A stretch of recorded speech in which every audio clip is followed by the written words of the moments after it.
You know, they're in Japan. Namandab, In Japan. namandab, namandab, So Karen's the namandab, one namandab. that coordinated today's.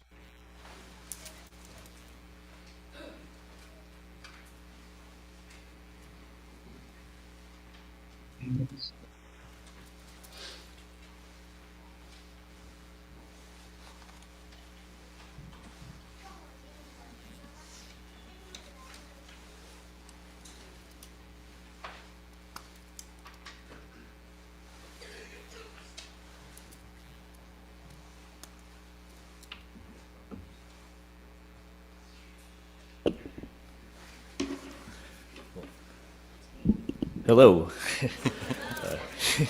Hey, good morning, everyone, and welcome to the Buddhist Church of Oakland's 2025 Gotan-e service, also known as Fuji Matsuri. I'm Hondo Lobley, and I will be your chairperson today. Let's get this comfortable spot. Okay. Too high now. Okay. Gotan-e is a celebration of the birth of Shinran Shonin, the founder of our Jodo Shinshu tradition. We are gathered here today in appreciation of the opportunity to hear the Buddha Dharma. Thank you very much for joining us for this very special occasion.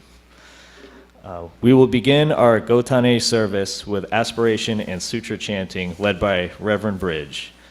This morning we are chanting Shoshinge from the Junirai melody, which is on page 15 in the small purple book and page 33 in the large purple book.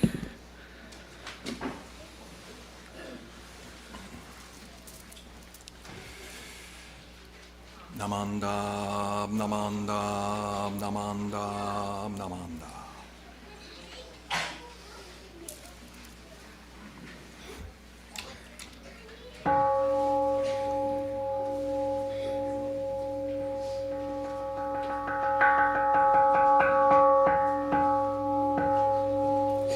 We are gathered in the presence of Amida Tathagata, the embodiment of wisdom and compassion, to observe the birth of our founder Shinran Shonin, who at the age of 9 wrote, "We may think I will view the cherry blossoms tomorrow, but a storm could arise in the night."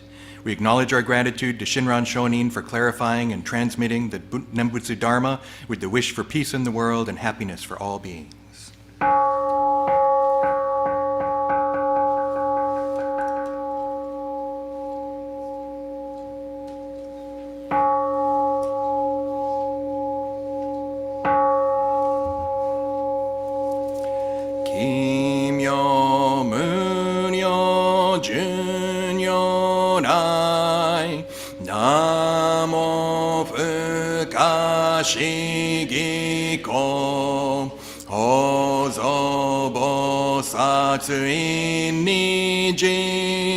Zai seji zai obusho Token shobutsu jodo in Kokudo ninden shizen mak Konyu mujoshu shogun Chohotsu keu daiguzei Goko shi yui shi shoju Jusei myo shomon jippo Fuho muryo muhenko Muge mutai koen no Shoujo kangi chieko Fudan nanji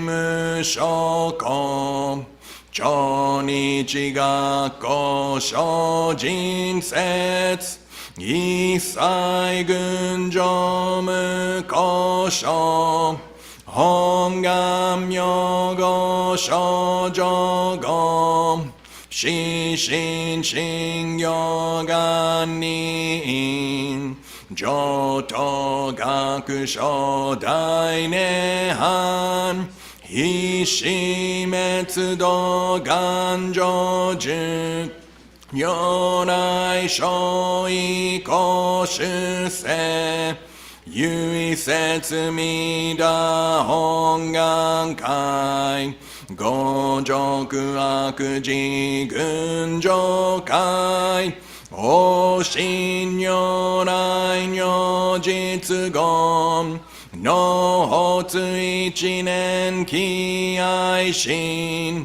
普段本の徳涅槃凡上逆法再演入入手新入会一味摂取信仰上昇後意の水波無明暗頓内心臓心運無上不真実真人天非如日光不運無運無資源妙無暗逆心謙虚大狂気即応超絶語悪種一切善悪本部人門心如来偶税願仏言古代小下者善人妙分大理系弥陀仏本願念仏邪見教魔なく主張信用十字人に難中死難昔インド最天使論言中華自治域史こそ現代諸古世諸位妙如来本税要金釈迦如来如が千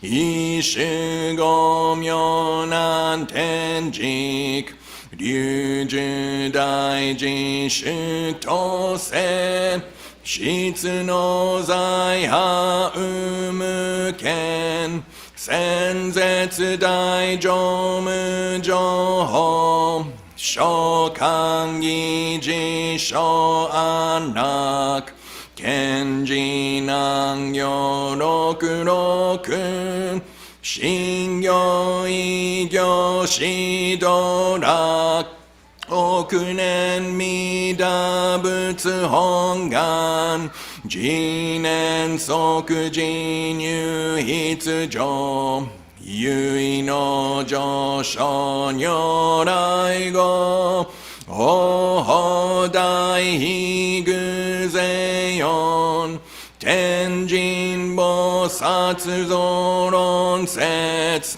奇妙無下光如来永寿たら見真実光鮮王朝大誓願こういう本願力へこ移動群上昇一心記入功徳大崩壊筆逆入大へ収集徳試練下造世界即昇進用法精進有本の人間人図入所自音自用下本師道南両天使上古蘭書菩薩来三蔵律師十条教凡上専業気楽法天神菩薩論中下報道因果見世願大言猫ゆたりく少女死因有新人惑前本部新人没承知生じ即涅槃非死無量光明道小宇宙上回復家道者結晶道難所有意明浄土活入万全自力変言宗円満特語感染症三不三神経音言増末放滅道品一生増悪地偶税死安如外称名化全道独名部所因公愛上三女逆悪公明明語見人年介入本願大智慧行者小樹今後心狂気一年総合用意大と逆三人即所保障市上楽原神公開一大教変気安女間一切先祖出身反先人法華二道小弁入極重悪人有小仏我薬剤非摂取中煩悩証言水不見大非無見上昇が本資源空明仏教連民全幕本部人新宗教諸公編集戦弱本願無悪性現内生じ輪蓮華決知義上一生死即入弱上無意楽必知信心非の入愚教大事主使と上際無変極上悪同族自主愚道心有意過心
Namo Amida Butsu. Namo Amida Butsu. Namo Amida Butsu. Namanda.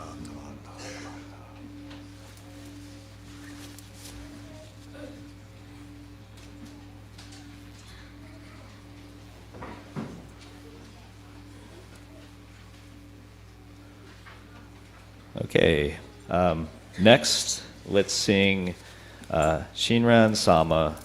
It is on page 240 in the large service book, followed by Golden Chain 2 on page 15.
Let's recite the Golden Chain on page 15 in the big purple book.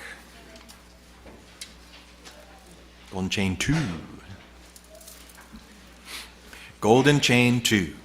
I am a link in Amida Buddha's golden chain of love that stretches around the world. I must keep my link bright and strong.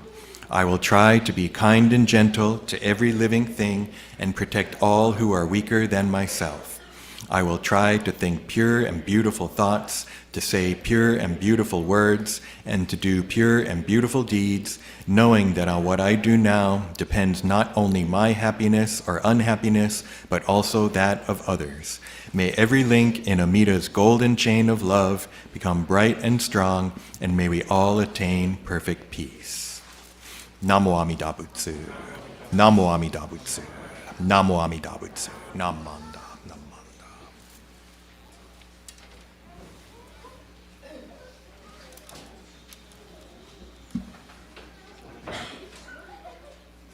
Reverend Bridge will now introduce our guest speaker.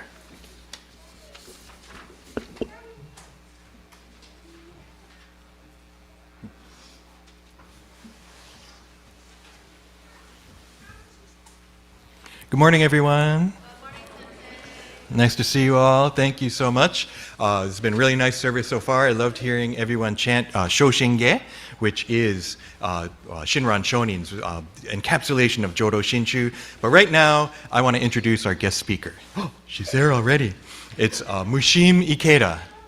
And I'll give you the official biography first. She's currently a socially engaged Buddhist teacher, mindfulness meditation teacher, mother, social justice activist, author, and diversity and inclusion consultant based in Oakland, California. She teaches at the East Bay Meditation Center in downtown Oakland and with groups such as One Earth Sangha and Spirit Rock Meditation Center's BIPOC Voices Sangha. So that's the official version. The more personal version is that I've known Mushim, I think, almost 20 years. And so I consider her a friend, a colleague, and a teacher. And so I'm really excited. She's been with us before, but it was over 10 years ago for Hanamatsuri. But this time, instead of Buddha's birthday, it's Shinran's birthday. And so we have this very special opportunity to hear from Mushim. And so let's open our ears and open our hearts as we listen to the Dharma from Mushim Ikeda.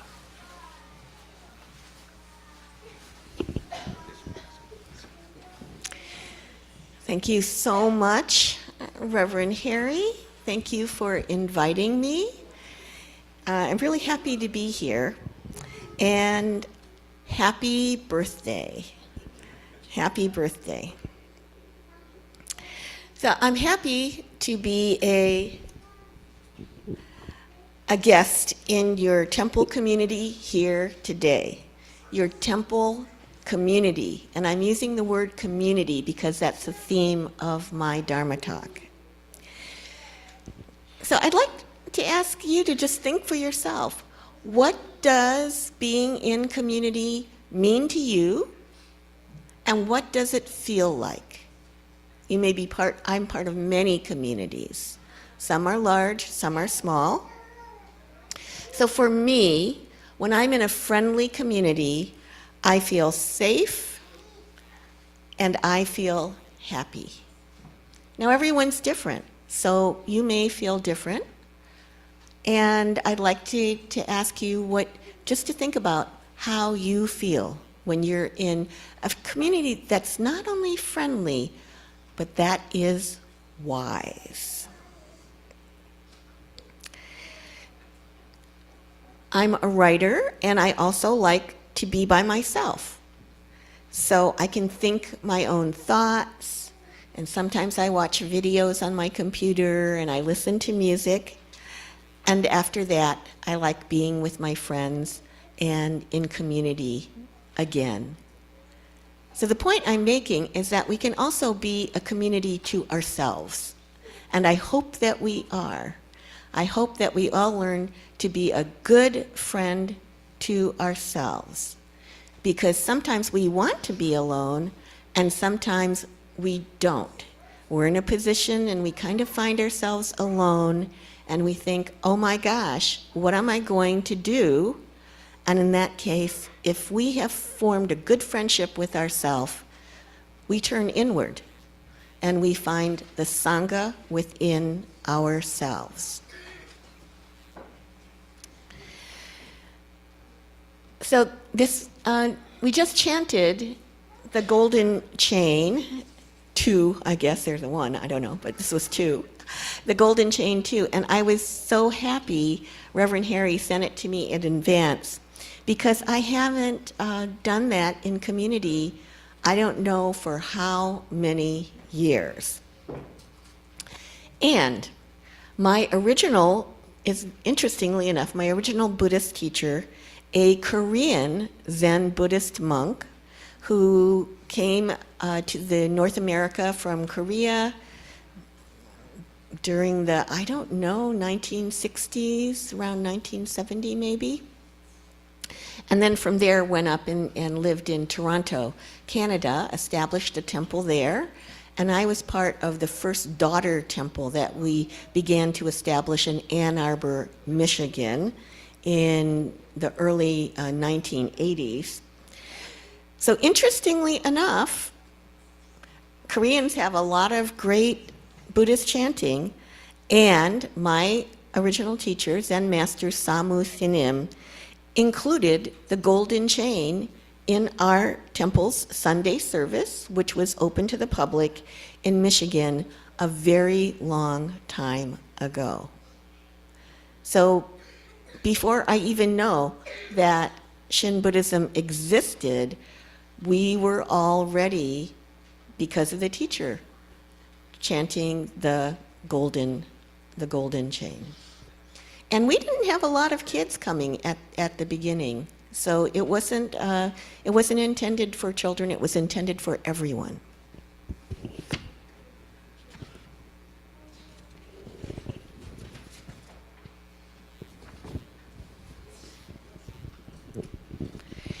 Now we were a Zen Buddhist temple, and so he did change the wording, which was to say, I am a link in Lord Buddha's golden chain of love that stretches around the world. However, everything else was the same. So we would say, just as we've just done, we in Ann Arbor years ago would say, as just like fast forward, I must keep my link bright and strong. I will try to be kind and gentle to every living thing. So right now, I invite you to think about a living thing that is not a human being, and a living thing that isn't like a pet, dog or cat or bird. Let's expand living things. Last night, I lived with my adult child, my son, and I looked up in my room, and there was a big wad of cobwebs at the top of the ceiling, near the kind of the molding of the front window, and there was a big spider hanging out in there. And I thought, cobwebs, that's not good. So I thought, I don't know whether the spider is alive or dead, and I called my son in and I said, would you go up, because we like to capture them if possible and escort them outside. And so he climbed up on the couch, and he had a glass and a piece of paper to slide underneath it and gently capture a spider. And he said, no way. He said, as soon as I got up on the couch, he said it was hanging out right near a hole that we can't see in the wooden molding of the window, and it just went right down and made itself safe. It just went right. So we tried it a couple times. That spider is alert. So now I have a new friend in my room. So why don't you bring a living being to mind and ask yourself, can we try to be very kind and gentle and protect all who are weaker than myself? So kindness, gentleness, and protecting each other so we can all be safe is very important to me. I am a mother, and I am a member of many different communities. So in all of the communities that I'm part of, I'm sure I don't do it perfectly, I do try to protect others who are more vulnerable or weaker than myself because of disability, of being low income, of being in any group that suffers because of discrimination and prejudice. And I hope, in turn, they try to protect me. It's an all-way street. So for instance, I know some people who can get sick very, very easily. It's called being immunocompromised. So I wear a mask when I'm around them, and I don't grab them and hug them or touch them unless they say it's okay to do so. I will check in with them. So we may think, oh, protection is about being a superhero. However, it shows up in so many different ways, some of them very small. So what does protecting all beings who are weaker than ourselves mean to you? Is it just human beings or babies who are dependent on parents and guardians for so long compared to other animals? Or does it include our pets like cats, dogs, birds, and animals? And does it include insects and birds and animals and plants outside our homes? There's a lot of living beings. Sometimes it's easier to show one way that a good community can feel. So I'm going to ask my friends, Reverend Harry and Reverend Mike, to come up with me, and we're going to share an exercise.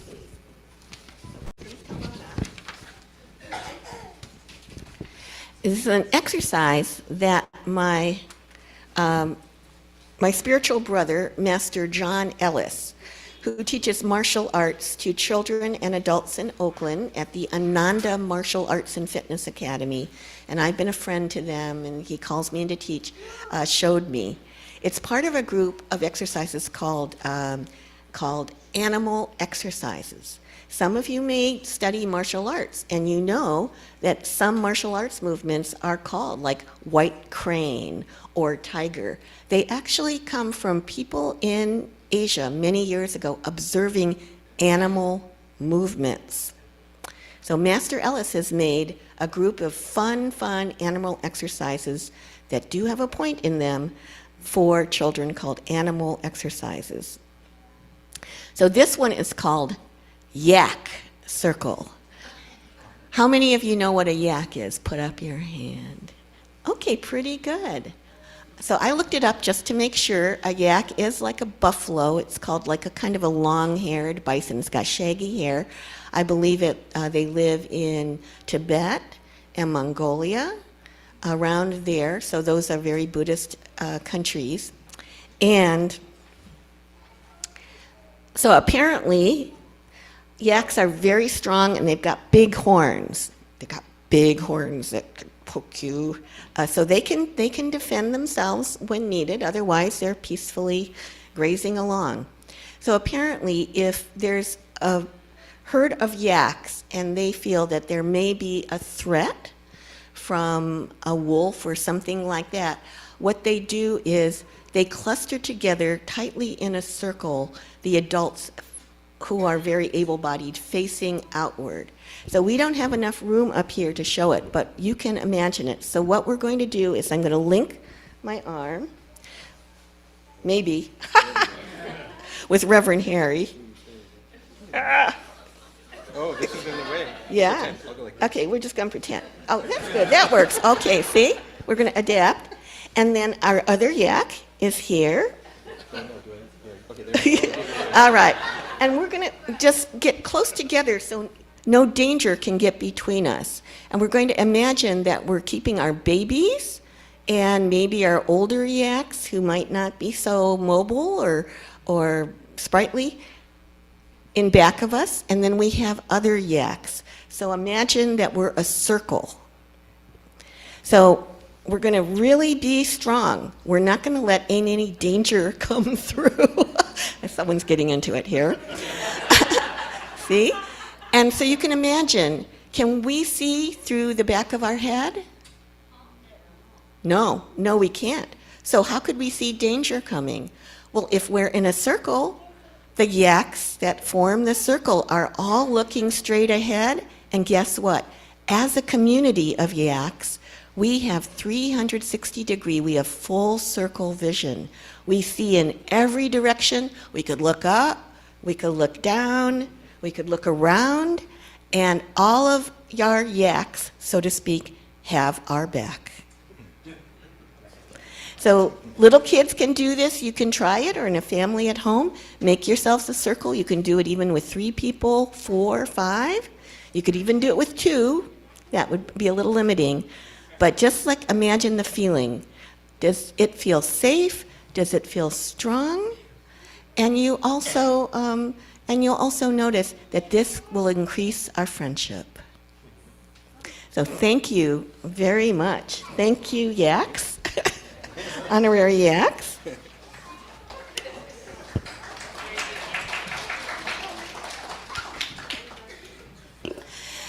Thank you so much. So I'll finish up by saying, so it's fun to be a yak. It's fun to imitate animals and also learn from their wisdom. So I hope in finishing up we can continue to be in community with one another and for everyone to keep each other safe. Thank you so much.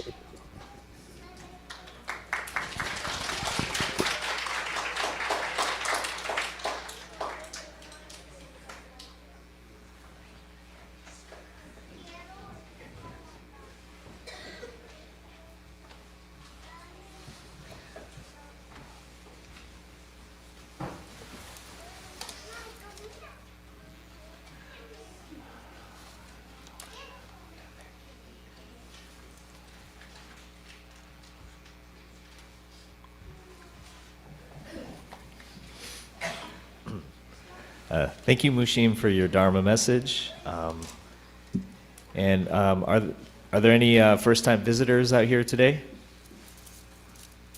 Don't be shy.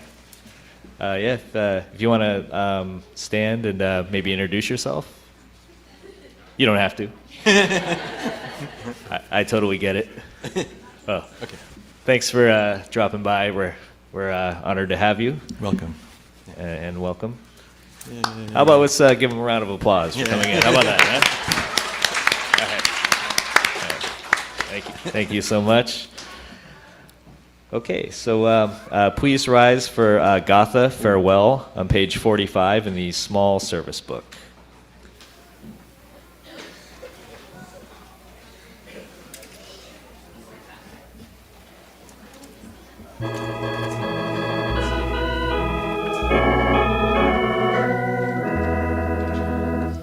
Dharma school is over for another day.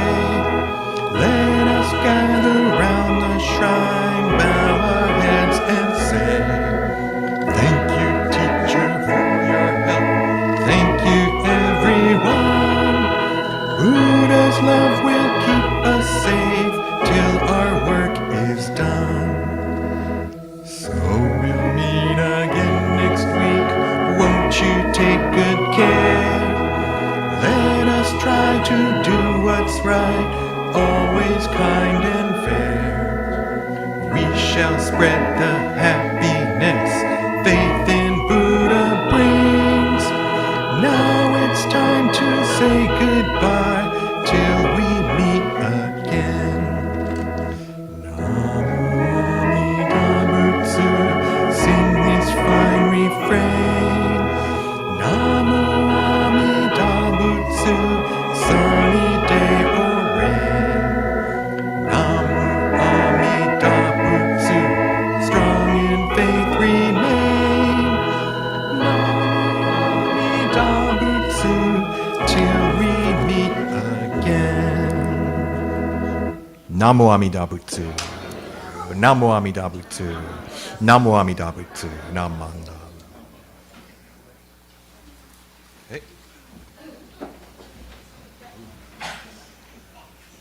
Okay, Dharma School students may be dismissed to their classes, and adults, please stay here for another Dharma message from our guest speaker. And you can do pebble offering if you haven't had a chance to do so already.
Good morning, and thank you again. I'm so happy to be here. I really am. I love this place.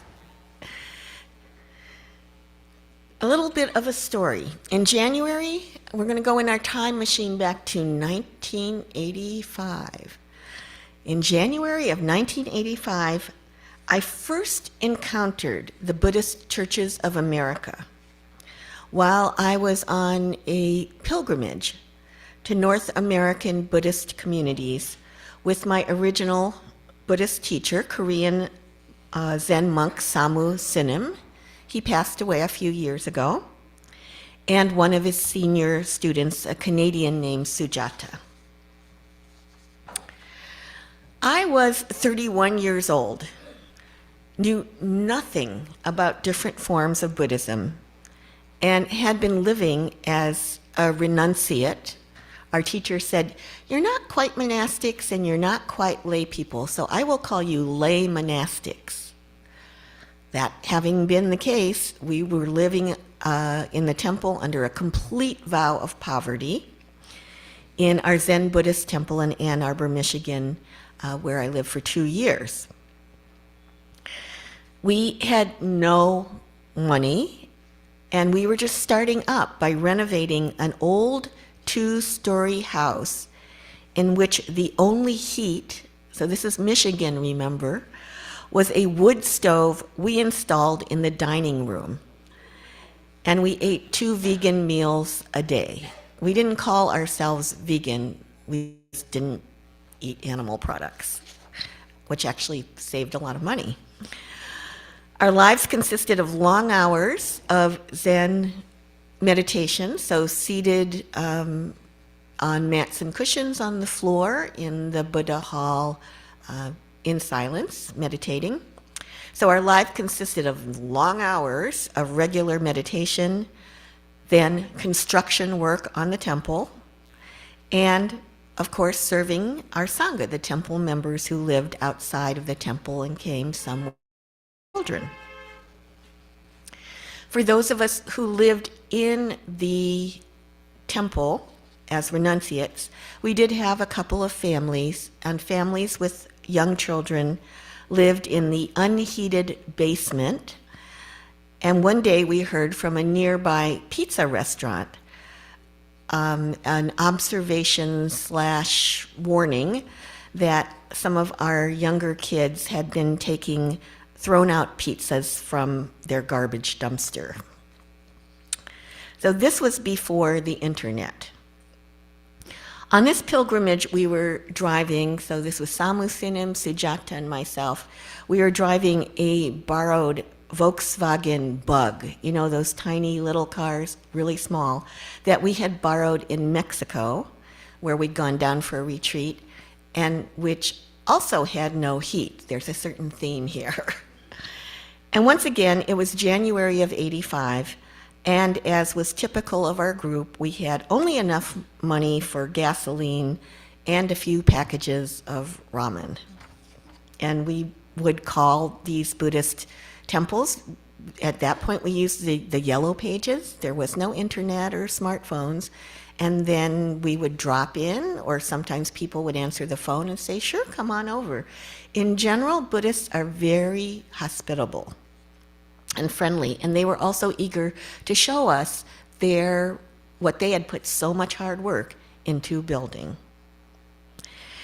So with that background, you might be able to imagine what a revelation it was to me when we visited the BCA headquarters and temple in San Francisco.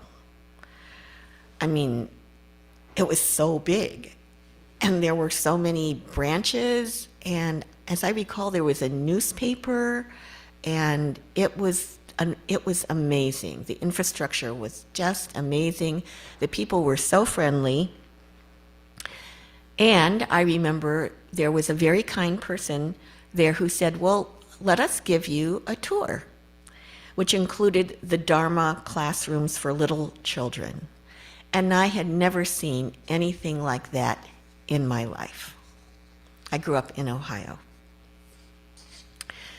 So the kids weren't there at the time, but the warm, cozy Dharma School facilities with children's colorful drawings hung on the walls, the golden chain, all of that opened a new world for me that I had never even imagined could be possible.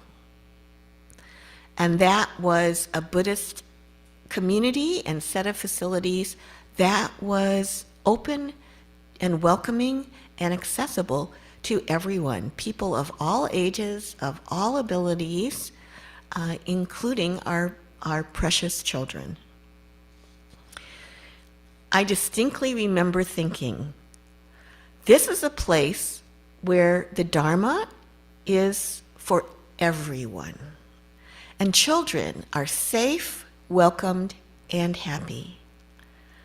How do I get back to this place or help to make a place just like this?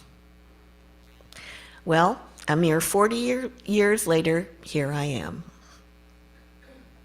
And I've been a guest here before to your beautiful Buddhist Church of Oakland.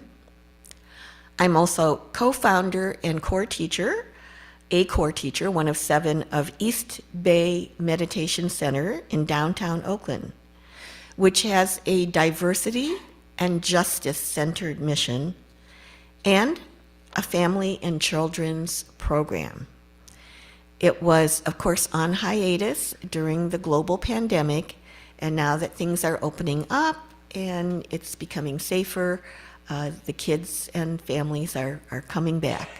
So I have in the past, in fact, with my friend Master John Ellis, the creator of the Yaks Circle and the animal exercises, he and I like to teach that family program together in the past, and the room would be filled with screaming kids running around, and Master Ellis is really, really good at working with young children. He and I are both parents. We just loved that. So maybe we can do that again as we begin to emerge from that period.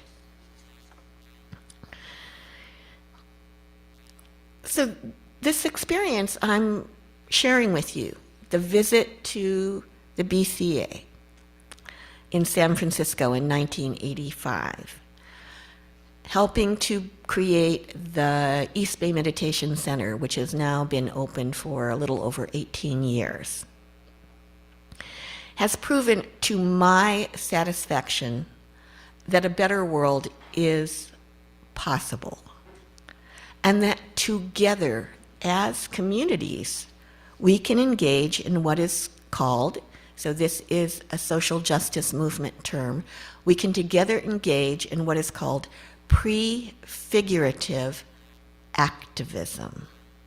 Prefigurative, that's a lot of this. A lot of words, it's kind of crunchy, prefigurative activism.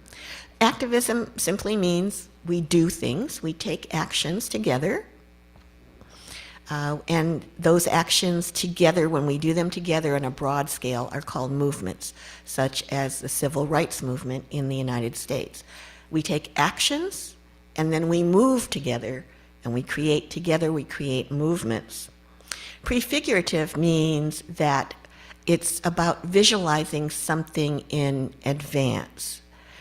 And neuroscience has actually shown that, say, if you're a golfer and you're stuck in an airport and you think, wow, I wish I could be out practicing my swing, has shown that if we actually visualize a particular physical movement with concentration, like we visualize taking the swing or batting, or before we do a yoga pose, we visualize it.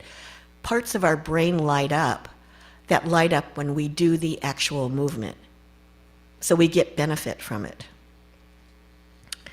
So that's imagination, using imagination, and pre means before, figuring, before the actual form.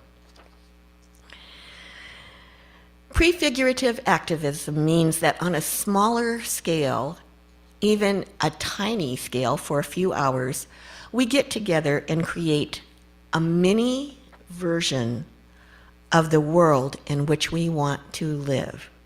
We scale it down. I'm a very short person. Small is beautiful. and we scale it down to make a tiny version of the world in which we want to live. So one example of this is that I think a couple years ago, some Oakland acupuncturists set up comfortable reclining chairs along a street in Oakland and invited people to get a free acupuncture session. First come, first serve for an afternoon. It was their way of giving back to the community and practicing what in Buddhism is called dana, sometimes translated as the practice of generous giving, meaning no strings attached. It's not giving someone something and thinking, oh, now you owe me, or I give you this if you give me that. No, it's, oh, you're thirsty? Please have some water. Who of us can survive without giving and receiving dana, no matter how imperfect?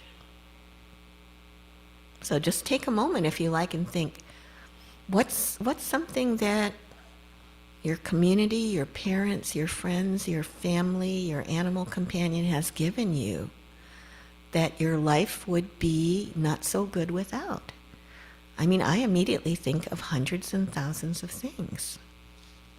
So this central practice of generosity and of generous giving is the basis of community life.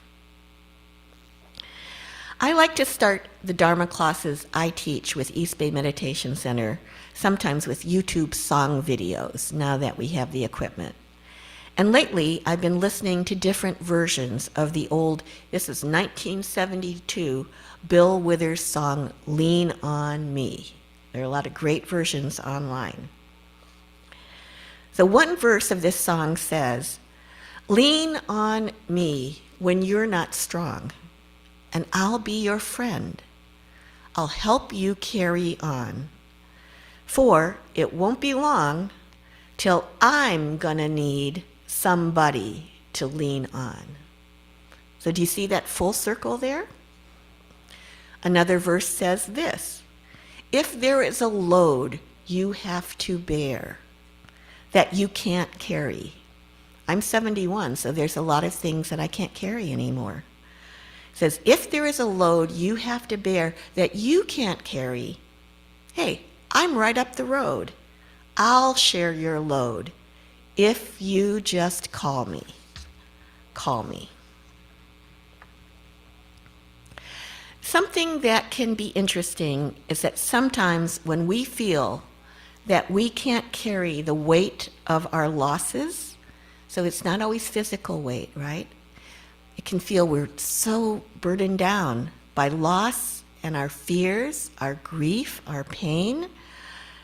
Just calling and talking freely to a good friend lightens the load. Our friend can't solve our problems, but if they listen with compassion and respect and full attention, what these days is called the power of presence. It's like a present. A present moment is a present, as has been said. Their listening can actually be what we need so that we don't feel alone with our fear and sadness. Even if some of us might think, oh, I can't help, I don't have money, I don't have food to share, I'm just living paycheck to paycheck, there is always a way to create community, to create the world in which we want to live, even if it's just for a few minutes.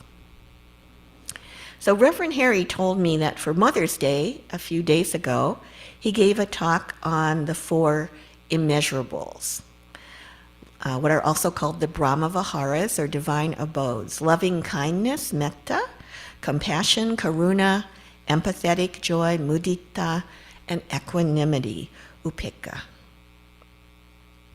So in one of my favorite Buddhist texts, the Karaniya Metta Sutta, the Buddha's words on loving kindness, it is said that the best practice for us as human beings is to say with sincerity, aloud or silently. We can always use our own words, I think. But according to the sutta, if we just say these words to ourselves, silently or aloud. In gladness and in safety, may all beings be at ease. Once again, we're there with this Buddhist phrase, living beings. Whatever living beings there may be, whether they are weak or strong, omitting none. This is a translation into English on I forget actually. Dharma, it's Insight, accesstoinsight.org. It's free. Whether they are weak or strong, omitting none. So living beings, whether the great or the mighty, medium, short, or small, the seen and the unseen, those living near and far away, those born and to be born, may all beings be at ease. May all beings be well and happy. So that's the practice of what's called metta, or loving kindness meditation. And you can do it any time of the day or night you're awake by just saying, may all beings be well and happy. Boom, you're done. Or you can do it for longer, and some people do metta meditation retreats that go on for days on end. And they generate a lot of, this is a particular kind of energy. It's the energy of ahimsa, or non-violence, the wish to decrease harm in our world. It is the energy of care and of attention. So to cherish all living beings might feel like a tall order. And if we want, so this is an if, it's an open invitation, if we want to help create the beloved community, which includes all living beings here and now. In this time of so much division and divisiveness, this time of deportations and economic and social instability and job loss, of so much fear and pain. In this time, if we want to help create the beloved community in this time, which is May 18th, 2025, we can start out by cherishing just one living being. Just one. So this is an invitation to you. When you get home, I invite you to call or email or text one person you haven't been in touch with for a while, that when you think of this person, you feel so much gratitude for their kindness, their support, their mentorship, for helping carry your load through a tough time. And you just contact them and say, you know, I was thinking of you, and I want to thank you. Because this is how we create safety, resilience, and sharing the abundance of what we have on multiple levels. This is how we create everyone together, the path to the world in which we want to live. Thank you so much for your kind attention.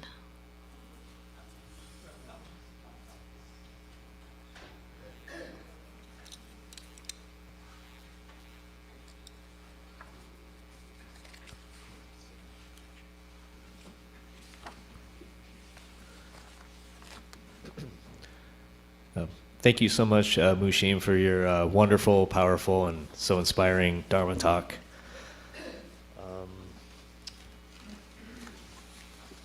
I lost my place. Hold on, sorry. Let's see, where are we now? Oh, yes. Keiju, Keiju Tarada, President of the Buddhist Church of Oakland, will now say a few words of appreciation. Thanks.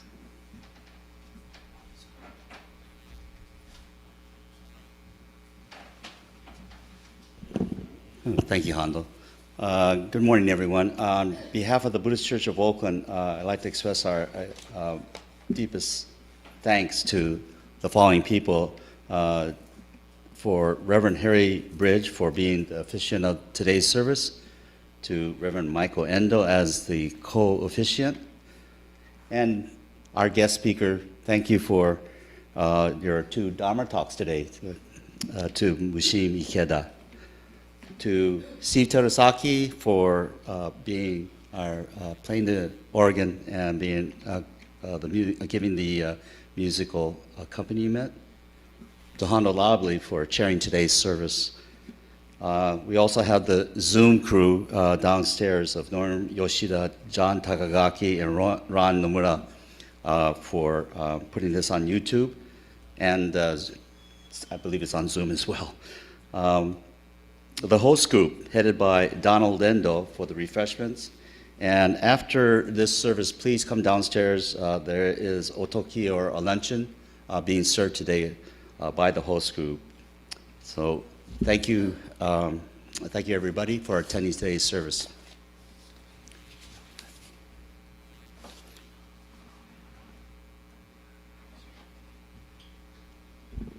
Hi, good morning, everyone.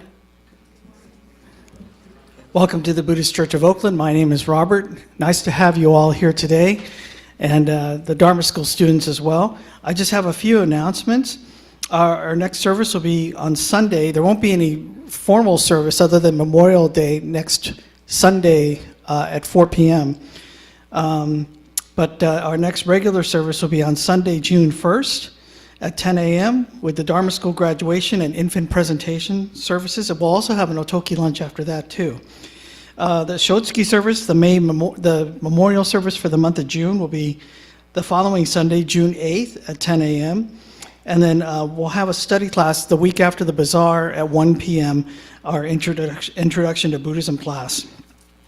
Another quick announcement today, May 18th, is the beginning of bazaar season. And today, the Berkeley Buddhist Temple will be holding their Satsuki Bazaar, 75th anniversary Satsuki Bazaar today, starting at 11:30 and going till 5:30. So if you're in the neighborhood over by Chanting, where they are 2121 Channing Avenue in Berkeley, their bazaar is happening today. So the all-day food, events, entertainment, all that will be happening today from 11:30 till 5:30. And then speaking of bazaar, our own bazaar will be happening on Saturday, June 14th. We need help on Friday, June 13th, and Saturday, June 14th. If you're available to help either or both of those days, we'd really appreciate it. Please contact the church office or John Takagaki about that. But we'd really need the help to put on this event. So that's all I have. And oh yes, and along with the bazaar goes with the blue raffle tickets. So members should have received their raffle tickets in the mail already. So please go ahead and start selling those and get as many as you can so we have a nice drawing for the bazaar weekend. Okay?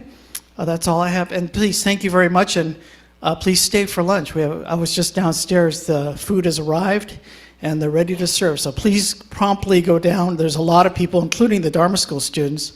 So please go downstairs and immediately get into the food line and go ahead and we have Chinese food catered today. Okay?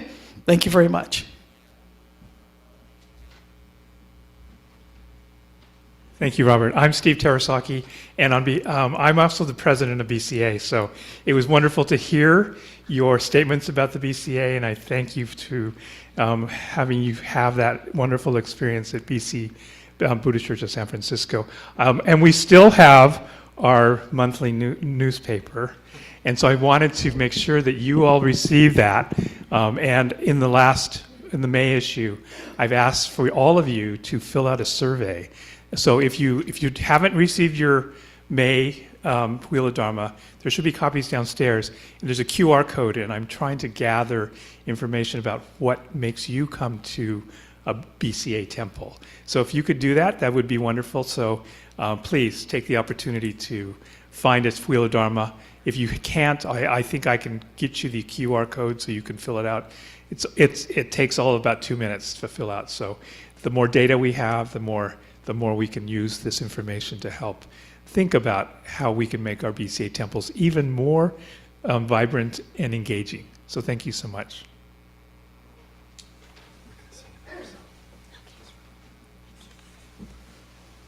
Thank you, Robert, and thank you, Steve, Mr. President.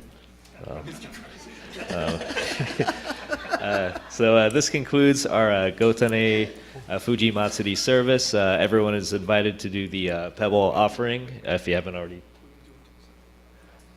Actually, we have more.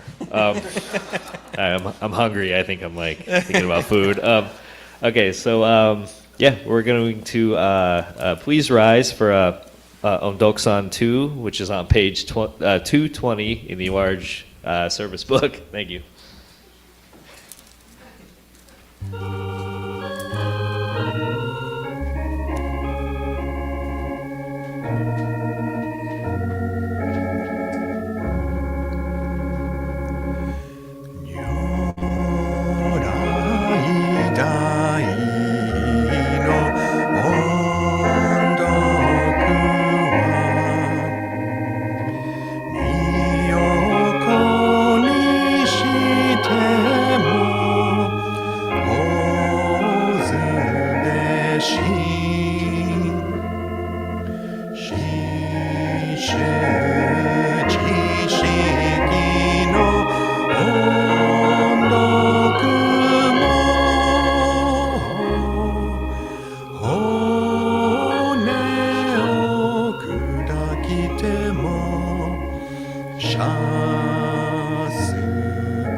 Namo Amida Butsu. Namo Amida Butsu. Namo Amida Butsu. Namanda. So, are there really kids downstairs? Dharma School, are you down there? Not yet, huh? Well, let's do it with this group. Why don't we do the words before the meal so you can sit down. But I figure it's easier this way. Okay, so please repeat after me. With awareness and appreciation, With awareness and appreciation, we humbly receive this meal. we humbly receive this meal. Namo Amida Butsu. Namo Itadakimasu. Itadakimasu. Good. So you can just go down and start eating.